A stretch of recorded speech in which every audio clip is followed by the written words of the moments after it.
बदकिस्मती हमारी उलूम इस्लामिया के साथ हमारी गफलत, उससे हमारी नावाकफियत उस वक़्त शुरू हुई जब हमारा निज़ाम तालीम हमारे हाथ से निकला। जिन्होंने हमारे लिए निज़ाम, सिर्फ हमारा नहीं, पूरी इस्लामी दुनिया के अंदर हम देख रहे हैं, जहां पर भी मुसलमानों ने अपना निज़ाम तालीम खुद नहीं बनाया, अपनी ज़रूरियात का खुद लिहाज नहीं रखा, अपने बच्चों की दीनी तालीम का, उनकी दीनी तरबियत का, वो पूरे इस्लामी उलूम को आज के जदीद उलूम के साथ इंटीग्रेट नहीं किया जहां पर, तो वहां फिर जो नस्ल पैदा होती है उसको कंफ्यूज्ड नस्लें कहते हैं। उनके अंदर तशकीक होती है, उनके अंदर तजब्जुब होता है, उनको शक होता है।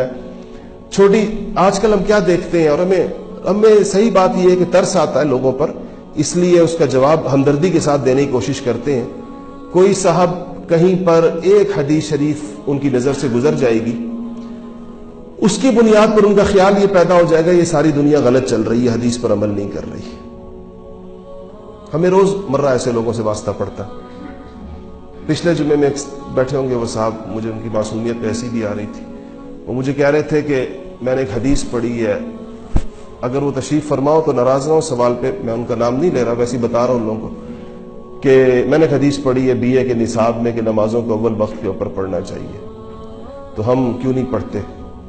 ये तो सारी नमाजें गलत हो रही हैं जहां जहां हो रही हैं इस्लामाबाद में। तो अब तो एक हदीस शरीफ तो उन्होंने पढ़ ली, अब इसकी तफसीलात होती हैं, अव्वल वक्त से मुराद क्या है और दीगर नमाजों के मसनून औकात क्या हैं, हर नमाज के बारे में रसूलुल्लाह सल्लल्लाहु अलैहि वसल्लम के इरशादात क्या हैं कि इस नमाज का कौन सा वक्त कैसा है। अब इस सारी तफसील से तो बंदा नावाकिफ होता है। एक हदीस शरीफ का मतन उसके सामने से जब गुजर जाता है तो उसके नतीजे में क्या पैदा होता है? कंफ्यूजन पे। हदीस शरीफ बजाय उसका ईमान बढ़ाने के, बजाय इसके कि उसके नतीजे में उसकी कैफियत पैदा हो, उसको कुछ अमल का शौक पैदा हो, वो बेचारा कंफ्यूज हो जाता है। वो जो थोड़ा बहुत अमल कर रहा होता है उस पर भी शक पड़ जाता है कि मैं ठीक कर रहा हूं या गलत कर रहा हूं। इसकी वजह क्या है? इसकी वजह बुनियादी दीनी उलूम से नावाकफियत। अगर बुनियाद ठीक हो इंसान की, कुरान पाक उसको पता हो सारा का सारा, एक आयत से वो कंफ्यूज नहीं होता, क्योंकि उसको पता है कि अगर ये आयत यहां पर है तो कुरान की बाकी जगहों के अंदर कुछ और आयत भी हैं, और जो मसला निकलेगा वो इन सारी आयत को इकट्ठा करके और फिर इस मौजू से मुताल्लिक तमाम दुरुस्त अहादीस, तमाम सही अहादीस को सामने रख कर उससे मसला निकाला जाएगा। एक चैप्टर की किसी एक चीज से तो मसला नहीं बनेगा सिर्फ, जब तक ये पता ना हो कि इस बाब में इस हवाले से और इरशादात क्या क्या कुछ है, और फिर मसला निकालने के उसूल क्या है। इसीलिए लोग इस बात से बेचारे कंफ्यूज होते हैं। एक बंदा एक हदीस पढ़ता है, दूसरा दूसरी पढ़ता है, देखने के अंदर दोनों आपस में कॉन्ट्राडिक्ट कर रही होती हैं, मुतारिज होती हैं दोनों बजाय, समझ में नहीं आता ये ठीक पढ़ रहा है ये ठीक पढ़ रहा है, लोग बेचारे कंफ्यूज होते हैं। इस कंफ्यूजन से निकलने का और एक मुतमईन इस्लामी जिंदगी गुजारने का और कुरान और सुन्नत की रोशनी में गुजारने का और रसूलुल्लाह सल्लल्लाहु अलैहि वसल्लम के उसवा हसना के मुताबिक गुजारने का जो वाहिद रास्ता समझ में आता है वो इल्म दीन का रास्ता है।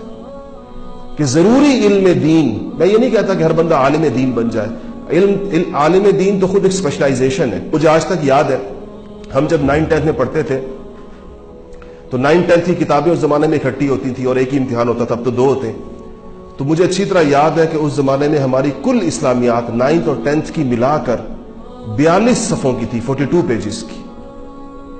और यह भी मुझे उसकी कंटेंट्स भी याद है कि उसमें 10 आयतें थी, 10 अहादीस थी। मेरी उम्र के जो यहां बैठे हैं उनको याद होगा अर्राशी वल मुर्तशी किलाहुमा फिन्नार और इन्नमल आमालु बिन्नियात, ये छोटी छोटी 10 अहादीस हम लोग 9th-10th के अंदर पढ़ा करते थे। और हमारी केमिस्ट्री 700-800 सफ़ात की थी, हमारी फिजिक्स 700-800 सफ़ात की थी, हमारे मैथमेटिक्स 700-800 सफ़ात का था, हमारी इंग्लिश 700-800 सफ़ात की, 500-600 सफ़ात की थी। लेकिन इस्लामियात हमारे लिए जो हमारे तालीमी निज़ाम के अफलातूनों ने पसंद की थी कि जो हमारी जरूरत के लिए, वो 42 सफ़ात की थी। उनका ख्याल था कि इतनी इस्लामियात पढ़ के हम लोग एक अच्छी इस्लामी जिंदगी गुजार सकते हैं, तमाम दीनी हमारे मसाइल हल हो जाएंगे।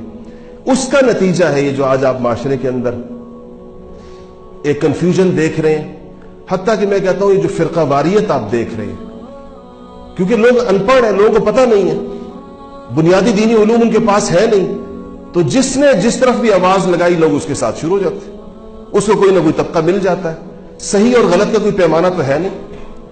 کوئی سمجھ تو سکتا نہیں کہ یہ جو مسئلہ مجھے بیان کیا گیا یہ ٹھیک بھی ہے یا نہیں ہے، یہ کتاب و سنت سے ثابت بھی ہے یا نہیں ہے۔ اسی لیے میں نے آیتیں آپ کے سامنے پڑھی کہ اللہ فرماتے ہیں وما آتاکم الرسول فخذوہ، کہ جو تمہیں رسول دے اس کو پکڑو، اسی پر چلو، وما نہاکم عنہ فانتہوا، جس چیز سے رسول نے منع کر دیا اس سے منع ہو جاؤ۔ اگر یہ اصول بھی ہماری زندگیوں کے اندر موجود ہوتا تو آج دین کے نام پر آپ کو کھیل تماشے نظر نہ آتے، آج دین کے نام پر آپ کو گمراہیاں نظر نہ آتی، آج دین کے نام پر آپ کو فرقے نظر نہ آتے۔ مسلمان ایک کتاب و سنت کے سائے کے نیچے زندگی گزار رہے ہوتے اور ایک ملت واحدہ، امت واحدہ ہوتے۔ اسی ضرورت کو محسوس کرتے ہوئے ہم نے اس بات کو بہت عرصے سے سوچا ہوا تھا کہ یہ عام لوگوں کے، اب دیکھیں کوئی عالم بننا چاہتا ہے تو اس کے لیے تو مدارس موجود ہیں، لیکن عام مسلمان اگر وہ دین پڑھنا چاہیں تو وہ کہاں جائیں؟ کیونکہ مدارس تو لمبے لمبے کورسز آفر کرتے ہیں، وہ کہتے ہیں کہ جی آپ ہمارے پاس آئیں تو 8 سال لے کر آئیں، اور وہ بھی پورے مکمل صبح سے لے کے رات تک کے۔ تو اگر کوئی بندہ کم وقت دینا چاہے تو وہ کیا کرے؟ تو اس کے لیے مساجد کے اندر حلقے ہونے چاہیے۔ مسجد وہ جگہ ہے جہاں پر یہ حلقے لگنے چاہیے، جہاں بنیادی دین سکھایا جائے لوگوں کو۔